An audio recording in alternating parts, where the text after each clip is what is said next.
نحمده ونصلي على رسوله الكريم اما بعد قابل قدر شرکا معززین دانشوران اور علماء کرام، اللہ تبارک تعالیٰ کا لاکھ لاکھ شکر ہے کہ اس نے ہمیں ایسی امت میں پیدا کیا جس کے متعلق خود باری تعالیٰ نے ارشاد فرمایا، کنتم خیر امت اخرجت للناس تأمرون بالمعروف وتنہون عن المنکر، کہ امت محمدیہ کی تخلیق امر بالمعروف اور نہی عن المنکر کے لیے ہوئی ہے۔ اسی منزل کی طرف رواں دواں ہونے کے لیے علماء کی ایک جماعت امت کے مصائب و آلام اور پیش آنے والے حالات و واقعات کے حل اور تصفیہ کے لیے میدان عمل میں کود پڑی، جو آج وفاق العلماء بہار کے نام سے لوگوں میں متعارف ہے، جن کے متعلق خود باری تعالیٰ نے ارشاد فرمایا، انما یخشی اللہ من عبادہ العلماء، کہ روئے زمین پر سب سے زیادہ خوف خدا رکھنے والے علماء ربانی ہیں۔ اس تنظیم کے کئی مفید اور مؤثر کن پروگرام متعدد مقامات پر ہوئے، جن سے لوگوں کے درمیان اسے شہرت و قبولیت حاصل ہوئی اور مختلف علاقوں کے لوگ اپنے اجتماعی مسائل و مشکلات کے لیے اس سے رجوع ہونے لگے۔ چنانچہ اس تنظیم نے تعلیمی، تدریسی، اصلاحی، دعوتی پروگرام کے ساتھ اجتماعی مشکلات کے مسئلے کو بھی اپنا ہدف بنایا اور باقاعدہ وفاق کی ایک اصلاح کمیٹی تشکیل دی گئی، اور اس کمیٹی نے مختلف مقامات پر ان کی طلب کے مطابق پہنچ کر نہایتی عدل و انصاف اور شریعت و قانون کے مطابق واضح فیصلے کیے، اور بہت سے ایسے قدیم مسائل کو حل کیا جو ایک زمانہ سے لا ینحل تھے۔ فالحمدللہ علی ذالک، اس کی ایک مختصر رپورٹ آج پیش کی جا رہی ہے تاکہ لوگوں کو احساس ہو کہ یہ وفاق آپ کے لیے کتنا اہم ہے اور آپ کی کیا خدمات انجام دے رہا ہے، اور لوگ بڑی تعداد میں اس سے جڑیں اور اس کو مزید مضبوط کریں۔ قضیہ ففوت ضلع بیگوسرائے اصلاح کمیٹی کی تشکیل۔ اس سلسلے کا سب سے پہلا قضیہ سرزمین ففوت ضلع بیگوسرائے کا سامنے آیا۔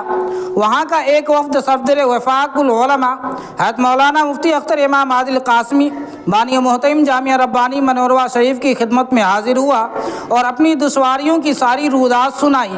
حضرت مفتی صاحب نے ان کو تسلی دی اور اپنے پورے تعاون کا وعدہ کیا۔ چنانچہ حضرت صدر وفاق کی ہدایت و مشورہ کے مطابق ایک صلح کمیٹی تشکیل دی گئی، جن میں حضرت مولانا حسین احمد قاسمی میتھی، حضرت مولانا رضی احمد مظاہری اور قاری ابوالکلام صاحب، جناب توحید صاحب جانا، جناب مکھیا عبدالحلیم صاحب چک حمید خصوصاً قابل ذکر ہیں۔ ان حضرات کی جد و جہد سے مسئلہ بآسانی سلجھ گیا اور امت محمدیہ بکھرنے سے محفوظ ہو گئی۔ قضیہ اکمبا ضلع بیگوسرائے۔ دوسرا قضیہ 29 مارچ 2018 سرزمین اکمبا ضلع بیگوسرائے کا سامنے آیا، اور وہاں کے سربراہ لوگوں کی درخواست پر حضرت صدر وفاق کی ہدایت و مشورہ کے مطابق اصلاح کمیٹی کے افراد نے وہاں پہنچ کر مسجد کے الجھے ہوئے مسائل کو حل کیا، جن کے اسماء گرامی یہ ہیں: جناب مولانا حسین احمد صاحب میتھی صدر متعین کیے گئے، اور اس موقع پر جناب مولانا منت اللہ صاحب قاسمی، جناب مولانا مفتی سمین احمد صاحب قاسمی، جناب قاری مہدی حسن صاحب، جناب مولانا سلیم الدین رحمانی صاحب، جناب مولانا رستم صاحب نعمانی، جناب عبدالحلیم صاحب سابق مکھیا چک حمید، جناب مولانا شہاب الدین قاسمی، مولانا حکیم عبدالودود صاحب اماری، مولانا رضی احمد صاحب بکھڈا اور قاری ابوالکلام صاحب بکھڈا خصوصیت سے قابل ذکر ہیں۔ اس موقع پر وفاق العلماء بہار کمیٹی نے 3 فیصلے کیے جن کو تمام لوگوں نے قبول کیا۔ نمبر 1، سابق متولیان منسوخ اور امام معطل کیے جاتے ہیں۔ نمبر 2، نئی کمیٹی کی تشکیل اور اس میں سے ایک متولی کو بنایا گیا۔ نمبر 3، نئے امام کی بحالی، قیام و طعام اور تنخواہ وغیرہ کی ذمہ داری گاؤں کے لوگوں پر ہوگی، مدرسہ سے کوئی مطلب نہ ہوگا۔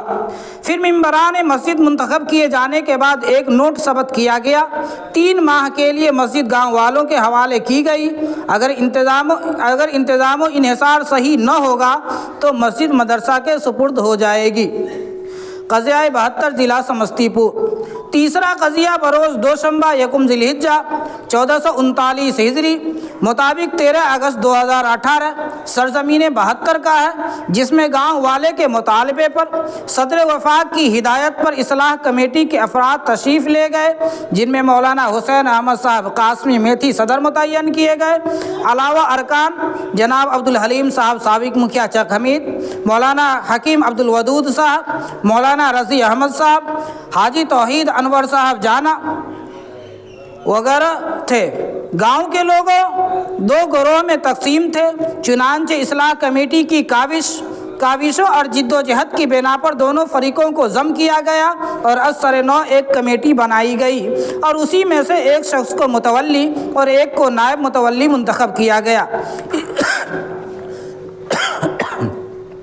اس طرح اصلاح کمیٹی نے پوری دیانتداری کا ثبوت دیتے ہوئے امت کو منتشر ہونے سے محفوظ کر لیا۔ قضیہ رحمانی مسجد لاد کپسیا ضلع سمستی پور۔ چوتھا قضیہ رحمانی مسجد لاد کپسیا کے ذمہ داروں نے حضرت صدر وفاق کی خدمت میں حاضر ہو کر وہاں کی دکھ بھری کہانی سنائی اور بتایا کہ باہمی اختلاف کی بنا پر 1 مہینہ سے اذان اور نماز سب بند ہے، مسجد میں تالا لگا دیا گیا ہے، تو علماء حق کی یہ جماعت تڑپ اٹھی اور خطرات کے باوجود ہر طرح کی امداد اور داد رسی کے لیے تیار ہو گئی۔ بالآخر اصلاح کمیٹی کے ارکان کمر بستہ ہو کر روانہ ہوئے، جن کے اسمائی گرامی یہ ہیں: جناب مولانا حسین احمد صاحب قاسمی میتھی صدر متعین کیے گئے، جناب مفتی امتیاز احمد صاحب قاسمی، جناب مولانا منت اللہ صاحب قاسمی، جناب مفتی شمیم احمد صاحب قاسمی، جناب عبدالحمید صاحب سابق مکھیا چک حمید، جناب مولانا عبدالجبار صاحب قاسمی، جناب حاجی توحید انور صاحب جانا، جناب نجم الہدا صاحب ساسن، جناب مولانا شمس الہدا صاحب لاد کپسیا اور قاری ابوالکلام صاحب بکھڈا وغیرہ۔ بتاریخ 17 شعبان المعظم 1442 ہجری مطابق 31 مارچ 2021 بروز بدھ حضرت صدر وفاق کی ہدایت و تلقین کے مطابق جامع مسجد لاد کپسیا میں اصلاح کمیٹی کی ایک اہم نشست منعقد ہوئی، جس میں گاؤں کے باشعور حضرات بھی شریک تھے۔ اس میٹنگ میں متعلقہ اشخاص سے گفتگو کے بعد باتفاق رائے اسی وقت رحمانی مسجد لاد کپسیا کا تالا کھلوایا گیا اور نماز عصر باجماعت ادا کی گئی اور باقی مسائل کے لیے بھی ایک لائحہ عمل طے کیا گیا۔ قضیہ سمراہا مسجد و مکتب ضلع بیگوسرائے۔ یہاں کا مسئلہ بھی کافی پیچیدہ تھا اور سالہ سال سے مختلف افراد اور اداروں کی کوششوں کے باوجود حل نہیں ہو رہا تھا۔ جناب حافظ تحقیق صاحب امام جامع مسجد سمراہا ضلع بیگوسرائے نے متعدد مرتبہ حضرت صدر وفاق سے ملاقات کر کے وہاں کو جھنجھوڑ دینے والے واقعات اور مسلمانوں کی خستہ حالت کا قصہ سنایا، تو حضرت صدر وفاق نے ان پیچیدہ مسائل کو حل کرنے کے لیے اصلاح کمیٹی کے افراد جناب شہاب الدین صاحب قاسمی، جناب مفتی شمیم احمد صاحب، جناب فیروز امین بیلون اور مفتی سہیل احمد صاحب قاسمی جوگیا وغیرہ کو یہ ذمہ داری سونپی اور ان حضرات کئی میٹنگوں کے بعد تمام مسائل کو حل کیا۔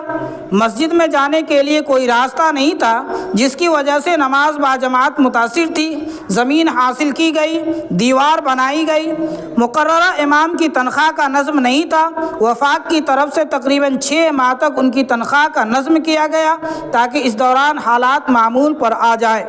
اسی طرح وفاق العلماء بہار کی تنظیم ہر موڑ پر امت کے ساتھ کھڑی ہے۔ آپ بھی اٹھیے اور وفاق کی طاقت پہنچائیے اور اس پلیٹ فارم سے فلاح امت کا کام انجام دیجیے۔ اللہ رب العزت سے دعا ہے کہ وہ اس تنظیم کو ہمیشہ قائم و دائم رکھے اور اس کے فیوز و برکات کو عام و تام فرمائے، آمین ثم آمین۔